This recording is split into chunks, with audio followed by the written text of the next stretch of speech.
Halo semua, Assalamualaikum warahmatullahi wabarakatuh. Gimana nih kabarnya? Jangan lupa jaga kesehatan ya. Tetap berada di rumah dan patuhi protokol kesehatan selama pemberlakuan PPKM. Di sini kami akan menjelaskan secara singkat mengenai jawaban dari soal yang membahas tentang jurnal perusahaan dagang. Yuk, simak videonya. Jadi, ini adalah tabel neraca saldo yang diketahui dalam soal. Bisa dibaca sendiri, ini adalah beberapa akun yang sudah diketahui. Dari tabel neraca yang diketahui tadi, terdapat beberapa soal penyesuaian. Seperti ini soalnya. Nih. Nantinya dari soal-soal penyesuaian ini, nanti kita akan membuat yang pertama, yaitu jurnal penyesuaian dan kertas kerja 10 kolom. Yang kedua adalah laporan keuangan laba rugi, laporan perubahan modal dan neraca. Yang terakhir, yang ketiga adalah kita akan membuat jurnal penutup dan neraca saldo setelah penutupan. Yang pertama, kita akan membuat jurnal penyesuaian dan kertas kerja 10 kolom. Jadi dari soal data penyesuaian tadi, kita akan buat tabelnya.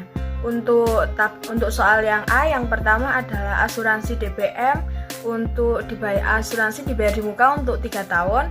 Yang akunnya adalah beban asuransi terdapat di debit, dilepaskan di debit, dan asuransi dibayar di muka ditempatkan di kredit. Untuk nominalnya adalah tadi di neraca saldo diketahui jika pembayaran asuransi DBM adalah sebesar 6 juta. Karena di soal penyesuaiannya adalah asuransi DBM ini untuk 3 tahun, maka 6 juta tadi itu dibagi menjadi 3 tahun. Yang maka per tahunnya adalah 6 juta dibagi 3, yaitu 2 juta per tahun. Sehingga pada tabel jurnal penyesuaian ini, untuk beban asuransi dan asuransi dibayar di mukanya adalah sebesar 2 juta rupiah. Yang kedua adalah depresiasi bangunan sebesar 12 juta per tahun, di mana akunnya adalah beban penyusutan bangunan dan akumulasi penyusutan bangunan. Beban penyusutan bangunan ini terletak pada debit dan akumulasi penyusutan bangunannya terletak pada kredit sejumlah 12 juta. Yang ketiga, yang C, yaitu beban bunga atas utang wesel sebesar 7 juta rupiah, di mana akunnya adalah beban bunga terletak pada debit dan utang bunga terletak pada kredit yang jumlahnya adalah 7 juta rupiah. Yang D adalah pendapatan sewa dibayar di muka, di mana akunnya adalah pendapatan sewa dibayar di muka dan juga pendapatan sewa. Pendapatan sewanya ini ditaruh di kredit, dan pendapatan sewa dibayar di mukanya ditaruh di debit sebesar 7 juta rupiah. Dan yang terakhir, yang E adalah beban gaji yang masih harus dibayar. Karena yang masih harus dibayar, maka akunnya adalah beban gaji ditaruh di debit dan utang gaji ditaruh pada kredit sebesar 2.500.000 rupiah. Sehingga totalnya balance antara kanan dan kiri yaitu sebesar 30.500.000 rupiah. Selanjutnya adalah kertas kerja 10 kolom. Di kertas kerja ini terdapat 5 kategori. Yang pertama adalah neraca saldo, penyesuaian, neraca saldo setelah disesuaikan, laba rugi, dan juga neraca. Dari 5 kategori ini terdapat 2 kolom, masing-masing 2 kolom, yaitu kolom debit dan juga kolom kredit. Sehingga total dari kolom semua ini adalah 10 kolom. Oleh karena itu, kertas kerja ini dinamakan dengan kertas kerja 10 kolom. Jadi ini adalah kertas kerjanya dari perusahaannya Tuan Santoso. Untuk kategori yang neraca saldo, kita tinggal menyalin saja dari data yang soal tadi, kita salin, kita masukkan semua, ditempatkan di debit atau di kredit. Setelah itu, kita masukkan penyesuaiannya dari tabel jurnal penyesuaian. Setelah itu, kita sesuaikan di neraca saldo disesuaikan. Contohnya adalah seperti ini. Asuransi pada asuransi DBM, asuransi dibayar di muka. Jadi pada neraca saldo nominal dari asuransi dibayar di muka ini adalah sebesar 6 juta di debit. Setelah itu pada jurnal penyesuaian asuransi DBM-nya adalah 2 juta di kredit. Oleh karena itu, karena ini 6 juta di debit dan 2 juta di kredit, penyesuaiannya adalah 4 juta ditaruh di debit. Setelah itu, seperti itu ya untuk jurnal penyesuaiannya, kita tinggal mengurangi atau menambahkan dari neraca saldo dan jurnal penyesuaian. Selanjutnya yaitu di laba rugi. Pada kolom laba rugi ini yang kita masukkan adalah akun-akun yang berisikan yang muat tentang beban dan juga pendapatan. Setelah itu pada kolom neraca ini kita bisa masukkan semua data, semua akun ini kecuali akun beban dan juga pendapatan. Setelah itu ditotal, dan karena si perusahaannya Tuan Santoso ini tuh lebih besar pendapatan daripada bebannya, maka perusahaannya Tuan Santoso mengalami keuntungan atau mendapatkan laba yaitu sebesar Rp52.900.000. Yang kedua, kita akan membuat tentang laporan keuangan laba rugi, laporan perubahan modal, dan juga neraca. Untuk laporan laba rugi yang dimasukkan ke dalam tabel ini adalah seluruh akun tentang rekapan pendapatan dan juga beban. Jadi di sini terdapat pendapatan jasa dan juga pendapatan sewa untuk pendapatannya, dan bebannya terdapat beban gaji, beban bunga, beban penunjang, beban penyusutan, dan juga beban asuransi. Kemudian kita jumlahkan atau kita kurangi antara beban dan juga pendapatannya. Karena di sini pendapatannya lebih besar dibandingkan dengan beban yang dikeluarkan, maka perusahaannya Tuan Santoso ini mengalami Rp52.900.000. Laporan perubahan modal awal 240 juta, laba bersih 52.900.000, Prof Santoso 40 juta, dan dikurangi biaya kenaikan atau penurunan modal sebanyak 40 juta, jadi total keseluruhannya yaitu 252.900.000.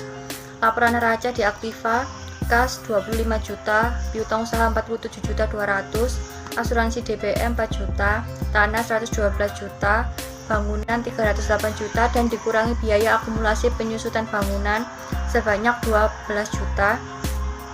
Jadi total keseluruhan aset yaitu 484.200.000.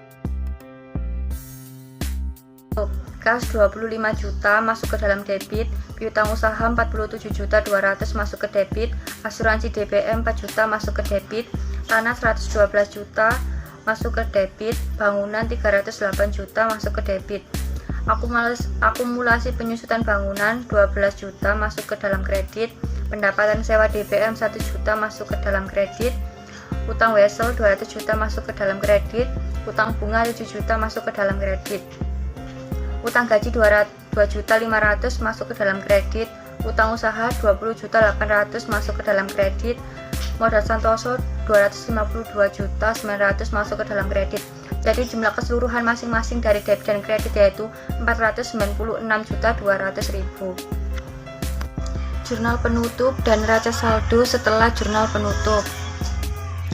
Di tanggal 31 pendapatan jasa sebanyak 199.200.000 masuk ke dalam debit, ikhtisar laba atau rugi 199.200.000 masuk ke dalam kredit, pendapatan sewa sejumlah 7 juta masuk ke dalam debit, ikhtisar laba rugi 7 juta masuk ke dalam kredit, ikhtisar laba atau rugi 153.300.000 masuk ke dalam debit, beban gaji 86.500.000 masuk ke dalam kredit, beban bunga 7 juta masuk ke dalam kredit, beban penunjang 45.800.000 masuk ke dalam kredit, beban penyusutan 12 juta masuk ke dalam kredit, beban asuransi 2 juta masuk ke dalam kredit. Selanjutnya saya akan menjelaskan soal nomor 2. Soal nomor 2. UD Mekarsari pada bulan Januari 2010 memberikan data transaksi sebagai berikut. Pada tanggal 3 Januari dibeli separtai barang dagang dari PT Adi Kurnia sebesar 32.500.000 dengan syarat 2/10 N/30. Pada tanggal 4 Januari dibayar biaya angkut atas barang yang dibeli dari PT Adi sebesar 200.000. Pada tanggal 5 Januari dikirim kembali barang yang dibeli dari PT Adi seharga 2.500.000.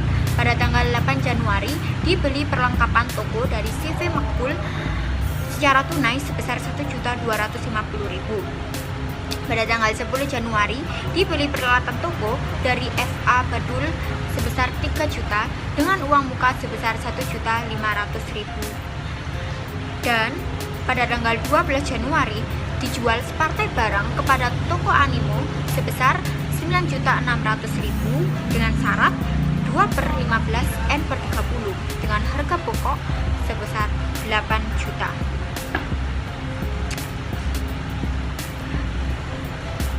Dan gambar tabelnya sebagai berikut.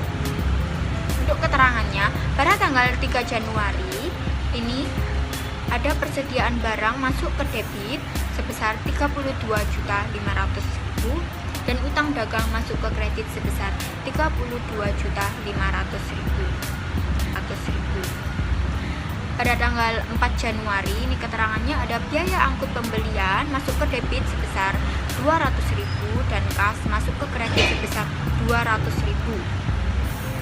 Pada tanggal 5 Januari keterangannya ada utang masuk ke debit sebesar 2.500.000 dan persediaan masuk ke kredit sebesar 2.500.000. Pada tanggal 8 Januari ini perlengkapan masuk ke debit sebesar 1.250.000 dan kas masuk ke kredit sebesar 1.250.000. Pada tanggal 10 Januari di keterangannya ada peralatan masuk ke debit sebesar 3 juta dan kas masuk ke kredit sebesar 1.500.000 dan masih ada utang masuk ke kredit sebesar 1.500.000. Pada tanggal 12 Januari keterangannya ini ada piutang masuk ke debit sebesar 9.600.000 dan penjualan masuk ke kredit sebesar 9.600.000. Ada juga HPP masuk ke debit sebesar 8 juta dan persediaan masuk ke kredit sebesar 8 juta juga. Pada tanggal 13 Januari dibayar sisa utang kepada PT Adi Kurnia untuk pelunasan pembelian tertanggal 3 Januari.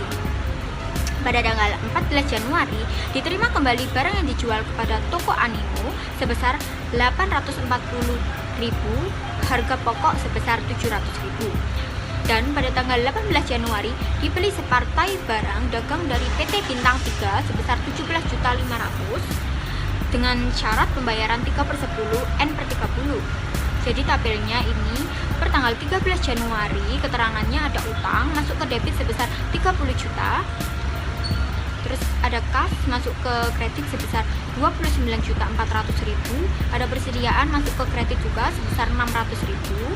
Dan pada tanggal 14 Januari ada retur penjualan masuk ke debit sebesar 840.000, ada piutang masuk ke kredit sebesar 840. Ada persediaan masuk ke debit sebesar 700.000, HPP masuk ke kredit sebesar 700.000. Pada tanggal 18 Januari ini keterangannya ada persediaan barang masuk ke debit sebesar 17.500.000 dan utang dagang masuk ke kredit sebesar 17.500.000. Pada tanggal 22 Januari diterima uang tunai atas pelunasan tagihan dari toko Animo. Pada tanggal 25 Januari dijual separtai barang kepada toko Angkasa sebesar 7.200.000 dengan syarat 2/15 N/30, harga pokok sebesar 5 juta. Pada tanggal 30 Januari dibayar ongkos kirim atas barang yang dijual ke toko Angkasa sebesar 100.000. Jadi tabelnya ini pada tanggal 22 Januari ada keterangan kas ini masuk ke debit sebesar 8.584.000, lalu ada potongan penjualan masuk ke debit juga sebesar 175.200, lalu ada keterangan piutang masuk ke kredit sebesar 8.760.000. pada tanggal 25 Januari pada keterangannya ini piutang masuk ke debit sebesar 7.200.000 dan ada penjualan masuk ke kredit sebesar 7.200.000. Ada juga HPP masuk ke debit sebesar 5 juta. Ada juga persediaan juga masuk ke kredit sebesar 5 juta.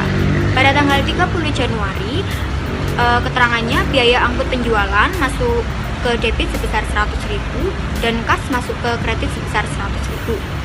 Jadi totalnya untuk tabel-tabel semua ini untuk soal nomor 2 ini yang debit ini totalnya ada 127.150.000 dan kreditnya juga 127.150.000, jadi sudah balance ya. Terima kasih sudah menyaksikan.